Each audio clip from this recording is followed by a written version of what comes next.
For us, for people who were formerly colonized by Russia, Ukraine is the center of resistance. Ukraine is hope. Ukraine is hope that we can be independent. It's a process where the edge becomes the center. What is happening on the frontier becomes central for the global order. It's easy to see that Ukraine is the center of events. It's the center of history. It's the center where the great questions of our time and of the future are being decided.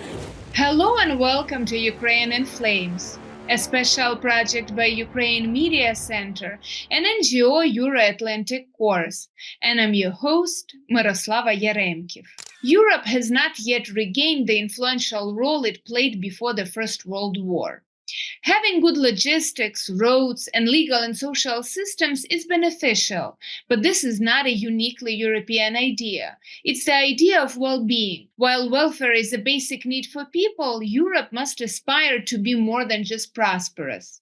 For many Europeans, life in this well-constructed system lacks valuable, meaningful sharpness. Today, Europe represents a space of common currency, a peaceful society, and a safe life.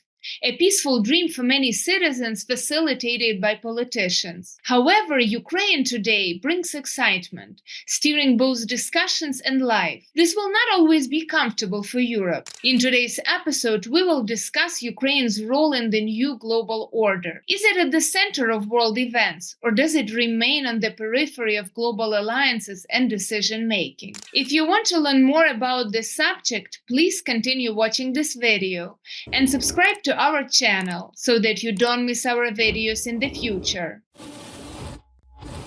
Western countries with an imperial past are accustomed to seeing the imperial center as their primary conversational partner. They reflected on their own imperial histories and avoid thinking in terms of spheres of interest concerning their former colonies. However, they still readily apply this mindset to former Russian colonies. Botakoz Kassymbekova, assistant professor in modern history at the University of Basel, will discuss the significance of Ukraine's fight and resistance for all former Russian colonies.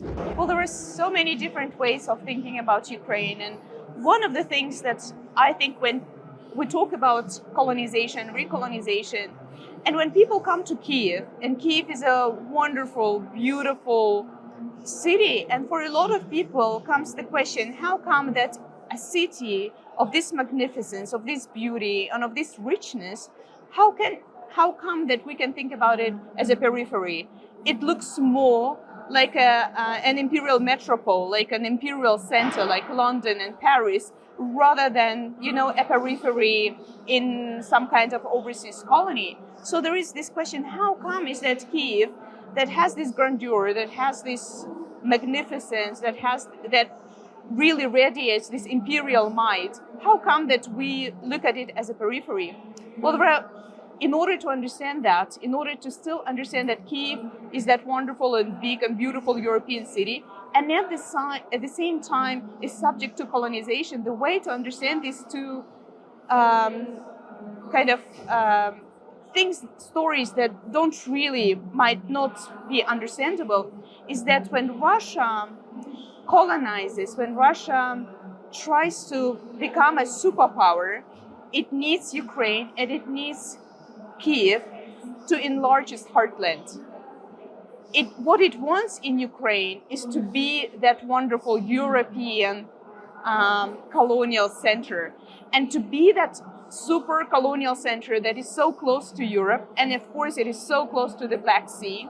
It needs this territory. So it pretends that Kyiv is a Russian center, is the center of Russia, because this location allows to imagine itself a European center and a global European center.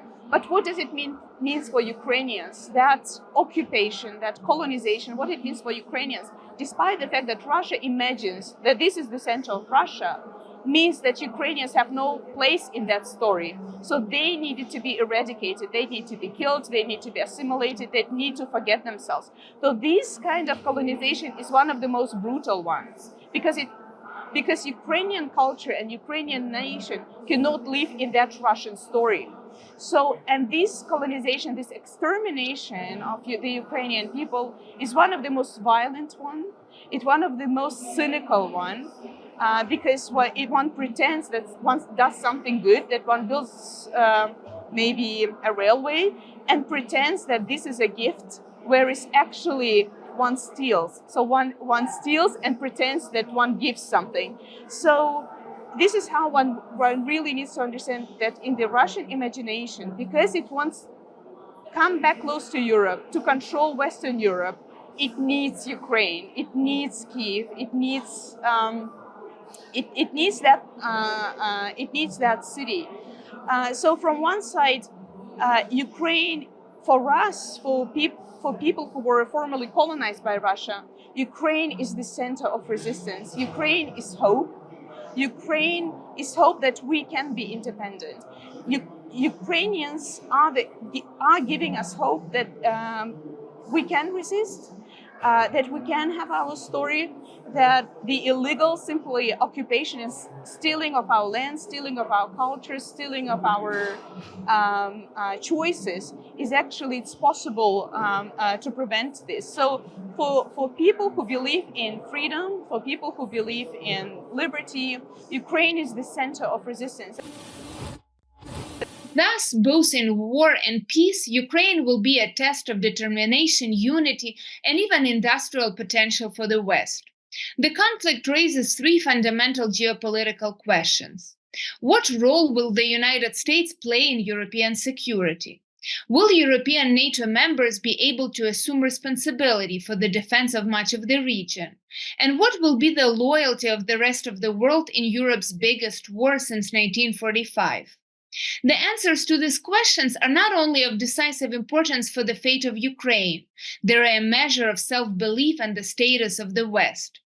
Philosopher and president of PEN-Ukraine Volodymyr Yermolenko will discuss how the fate of the global order is being decided on the Ukrainian front lines. So we're asking a question today whether Ukraine is the center of the borderland of the global process, or its center. And it's a very interesting question because the metaphor of borderlands was dominating the discourse about Ukraine for long decades. But what we are saying now today is that Ukraine is probably a borderland or a frontier, but at the same time a center. It's a process where the edge becomes the center. What is happening on the frontier becomes central for the global order. And there are several ways to think about it. One of the ways is that the front line is actually a confrontation between different value systems. And we look at today's war as a confrontation of value systems. It's not a conflict of civilizations. It's not only the so-called Ukraine war. It's certainly not a war for territories. It's a controversy between value systems, and it has a global impact. So the question is, which system will win? The system which cherishes the individual, or the system which absolutely annihilates the individual. And we can say that Russian system, Chinese system are annihilating the individual. And we certainly don't want the system to be victorious in the 21st century, although there are trends in this way. Another way to look at it is the Ukrainian intellectual and cultural tradition. So there are many things in the Ukrainian cultural tradition which actually can become, very important for different parts of the world. How we connect tradition and modernity, how we connect liberalism and patriotism, how we think about the possibility of freedom despite, the slavery around us, how we think about history as something that never ends, and therefore our fight never ends, and therefore even if we lose our fight, this was the Ukrainian case so many times in history, we can come back to it. And the losses of Ukraine in the 20th century actually led to Ukraine's independence in 1991. And therefore all our suffering today is also, we see that as despite the suffering, is going to a bigger victory. So it's all these questions that I think are very very important for different parts of the world, not only the Western world, but also the non-Western world, the global South. It's also a question how a culture which was silenced for many centuries is able to speak today. Considering where Europe was before the Russian invasion, this all shows progress. There is an opinion that the center of gravity of NATO is shifting from France and Germany to the east and north. European defense is increasingly being rethought in Poland, the Scandinavian countries, and Ukraine. Post-Brexit Britain has also shown that it can still be at the forefront of Europe in terms of defense and security. Portuguese philosopher, journalist, and politician Bruno Maçães will discuss the shifting centers of influence in the modern world. Is Ukraine the center? And I think it's easy to see that Ukraine is the center of events. It's the center of history. It's the center where the great questions of our time and of the future are being decided. If you talk about physical space, then perhaps people are more inclined to think of Ukraine as a periphery because of the location, but also because it is not part of the great alliances that define the West. So in a way, it's a question of deciding what is more important, history or physical geography. And I think clearly the big questions are decided in this movement of history, of decision-making, facing the risks of the future. There's a sense that Ukraine is more aware of what is being decided. And so from a subjective point of view, is more at the center. Where in many parts of the West, they don't live political reality as it actually is. So they feel farther away than Ukraine is from the historical center. That's how I think about it, at least. And then the second question is, the world has become very different, much more global. Asia is much more important. And I talked a bit about how Ukraine is also at the center of a new political geography. We saw that this war, perhaps differently from the past, involves the role of China and of India, much more important role than even during the Cold War. I see President Zelensky very aware of this, very concerned that China could take Russia's side and making an effort to prevent that. I think he thinks that it can be prevented. So also from the point of view of political geography, Ukraine in its geographical location is very much at the center of this larger space that includes India, Indonesia, and China. You've been watching the special project by Ukraine Media Center and Euro-Atlantic course dedicated to the Russian-Ukrainian war, Ukraine in Flames. In the description under this video, you can find information on how you can help Ukraine fight Russian aggression. If you find our work useful, please like and share this video. Slava Ukraini!